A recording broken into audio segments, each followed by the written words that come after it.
नमस्कार, बुलेटिन में आप सबका स्वागत है। मैं हूं आप सबके साथ अनूप। खबरों की शुरुआत करेंगे और सबसे पहले हाथरस मामले की बात करते हैं। हाथरस गैंगरेप केस में हंगामा और राजनीति हो रही है। गुरुवार को राहुल प्रियंका के बाद आज टीएमसी के नेताओं ने गैंगरेप पीड़िता के गांव पहुंचने की कोशिश की, लेकिन पुलिस ने गांव के बाहर ही उनको रोक दिया। टीएमसी सांसद डेरेक ओब्रायन को भी धक्का मारकर जमीन पर गिरा दिया गया।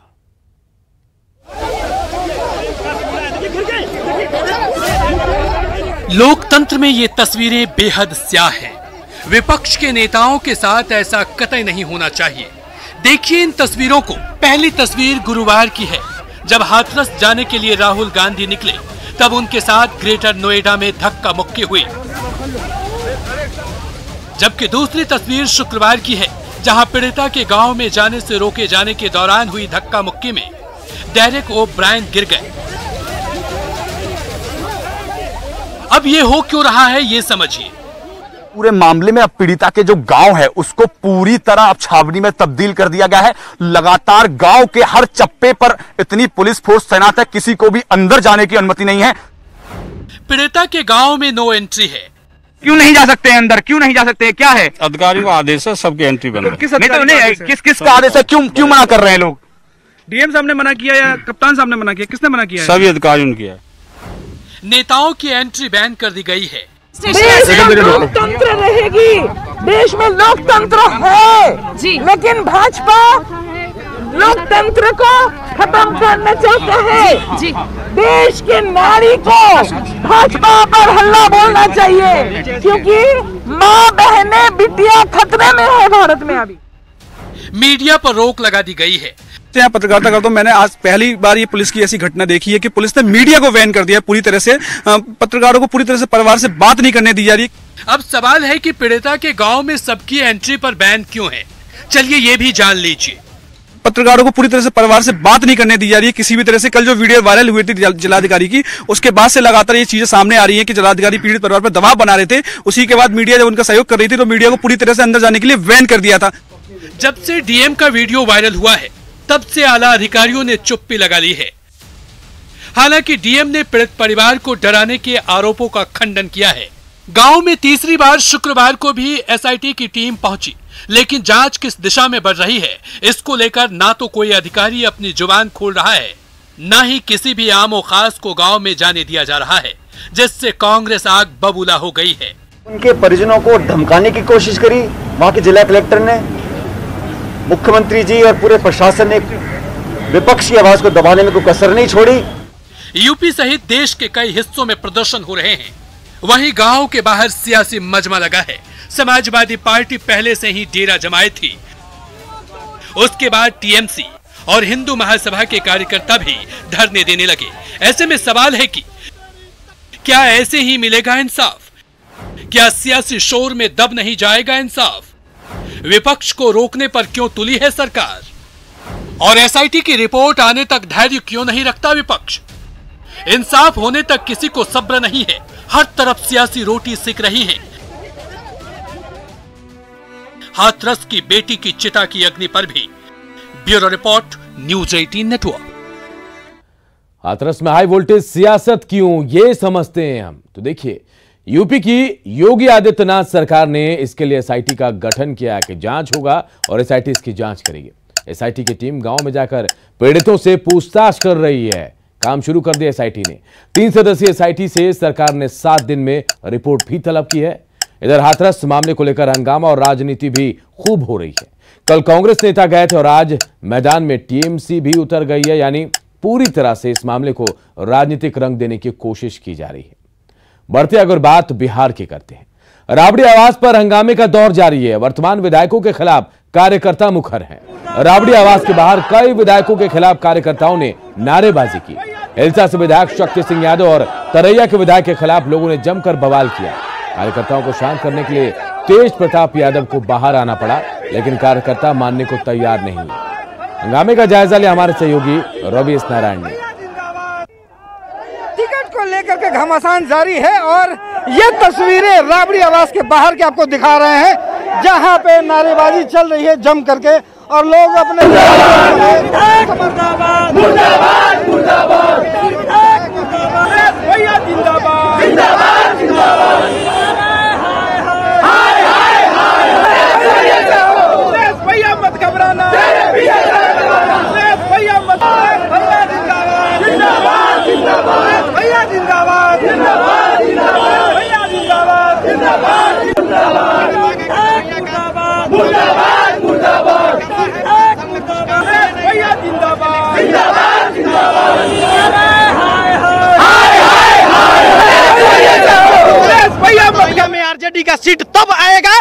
यहाँ का टिकट चेंज होगा। यहाँ पे लगातार अपनी मांगों को लेकर के नारेबाजी चालू है और अपने जो वहाँ पर स्थानीय विधायक है उसके खिलाफ नारेबाजी चल रही है। ये नजारा राबड़ी आवास पे आम है और लोग अपनी अपनी मांगों को लेकर के तेजस्वी के साथ पहुंच रहे हैं। कैमरा पर्सन अजय दुबे के साथ Ravi S Narayan, news 18 Patna.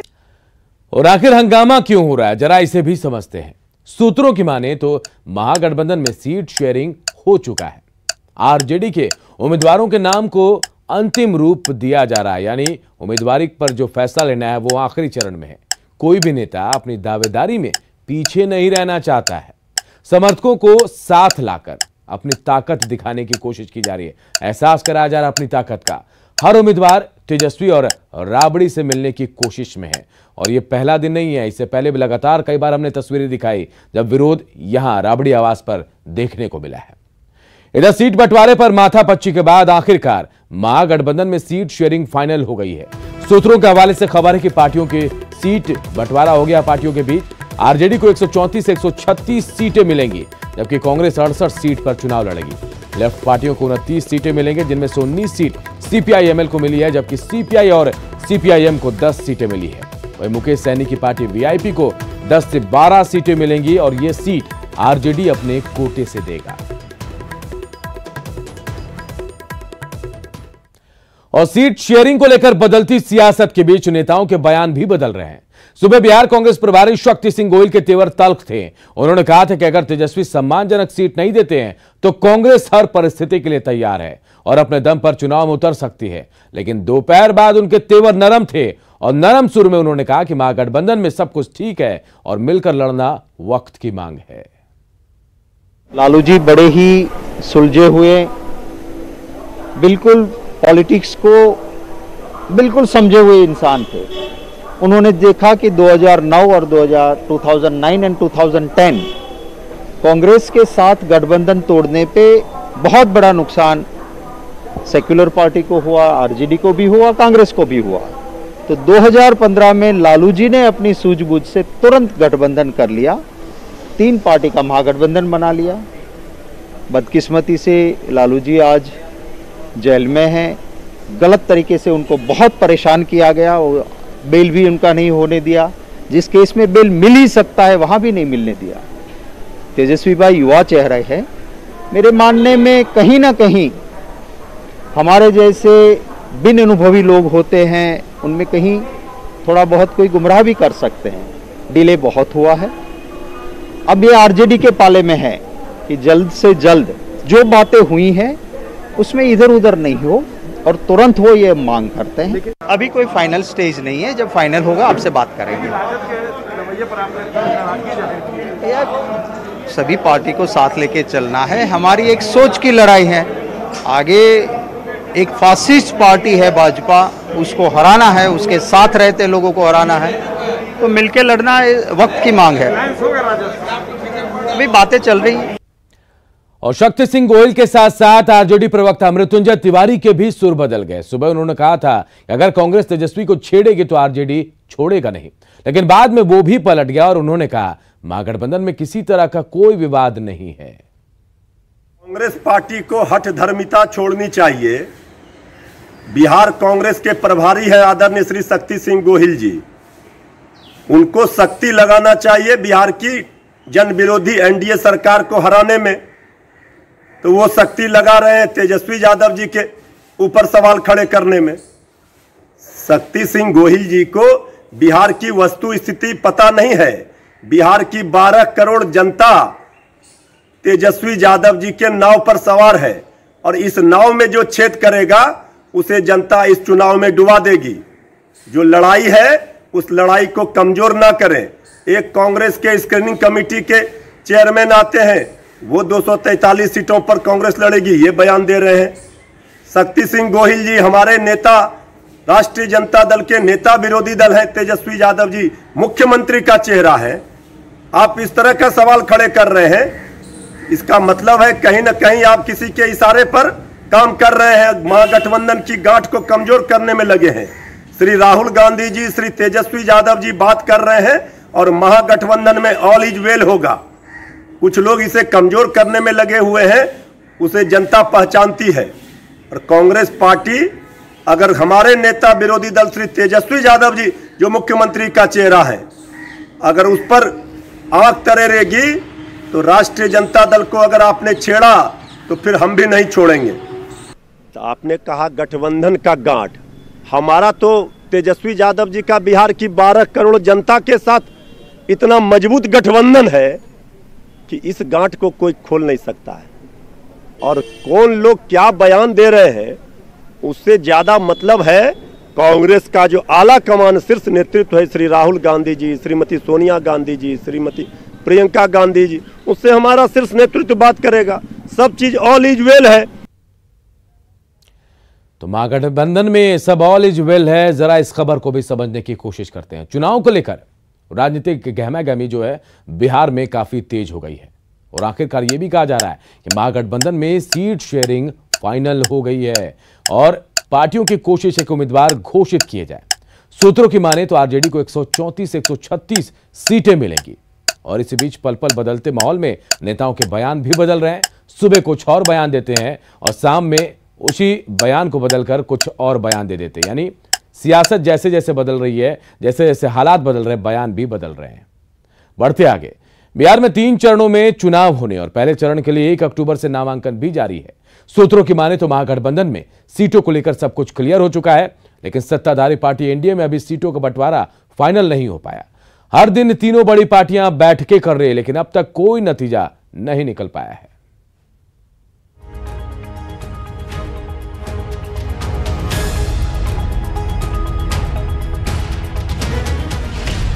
JDU में बैठकों का दौर जारी।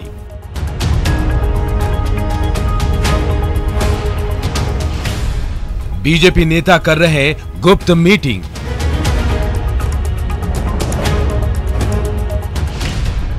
शनिवार को एलजेपी की भी बैठक।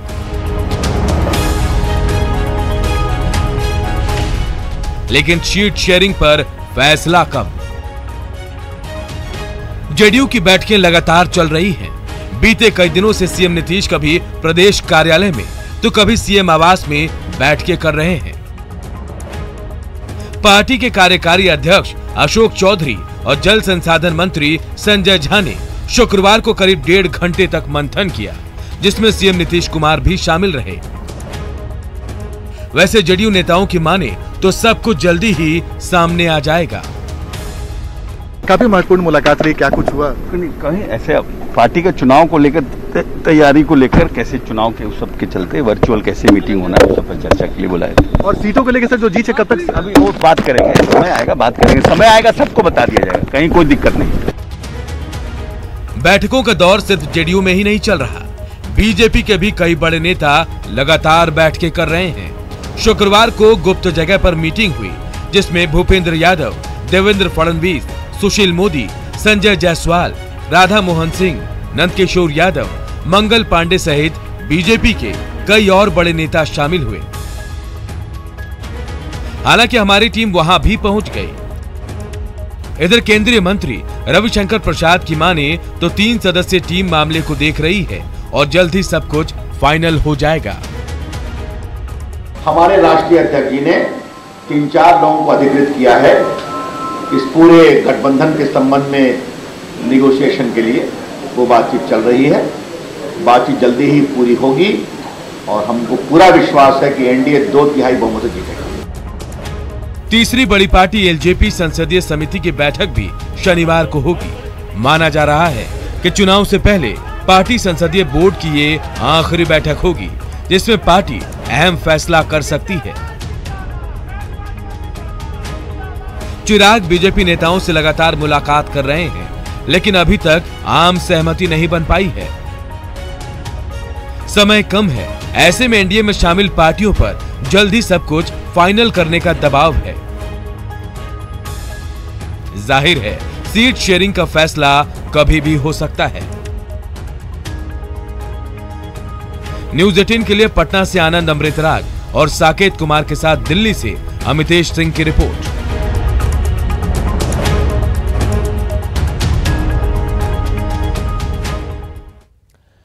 एनडीए में सीट बंटवारे में हो रही देरी पर बिहार बीजेपी के प्रदेश अध्यक्ष संजय जायसवाल को भरोसा है कि अंत तक सब कुछ ठीक ठाक हो जाएगा।